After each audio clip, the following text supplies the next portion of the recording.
ఓ doctor ఇంట్లో అర్ధరాత్రి phone మోగింది. అవతలి గొంతు చాలా నిరాశ నిస్పృహలతో మాట్లాడుతోంది. చివరిసారిగా ఆమె డాక్టర్తో మాట్లాడాలనుకుంది.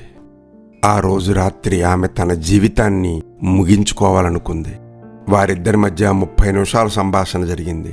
చివరిగా డాక్టర్ ఆమెను మీరు ప్రాణం తీసుకోనని హామీ ఇవ్వండి అని అడిగారు. ఆమె సరే అని అంగీకరించింది.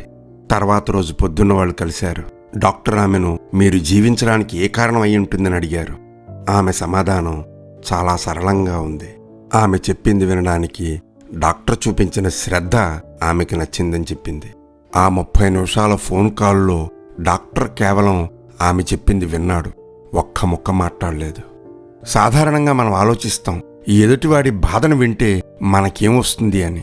మనకేమొచ్చినా రాకపోయినా వాడికి ప్రశాంతత వస్తుంది.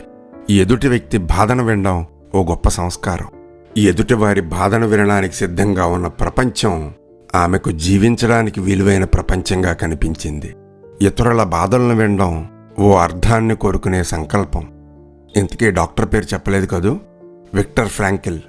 20వ శతాబ్దంలో గొప్ప మానసిక వైద్య నిపుణులు. ఆయన నాజీ జర్మనీ మారణ శిబిరాల నుంచి బయటపడ్డ వ్యక్తి. ఆయన ఓ గొప్ప పుస్తకం రాశారు, మ్యాన్ సర్చింగ్ ఫర్ మీనింగ్, అర్థం కోసం మనిషి శోధన. ప్రతి ఒక్కరూ చదవవలసిన జీవితాలను మార్చే పుస్తకాల్లో ఒకటి. లోగోథెరపీని కనిపెట్టిన గొప్ప మానసిక శాస్త్రవేత్త. ఇది ప్రపంచవ్యాప్తంగా విస్తృతంగా గుర్తింపు పొందింది. నేటికీ దీన్ని అనుసరిస్తారు. నిరాశ, మానసిక వేదన, ఆత్మహత్యలపై ఈయన ప్రత్యేక అధ్యయనం చేశారు. ఆస్ట్రియా నగరంలో కౌమార దశలో ఉన్న వారి ఆత్మహత్యలను తగ్గించే విజయవంతమైన ప్రయత్నంలో భాగంగా వియన్నాలో సెప్టెంబర్ 2, 1997లో కన్నుమూశారు. ఆయన అన్న ఓ చిన్న మాట, గొప్ప మాట.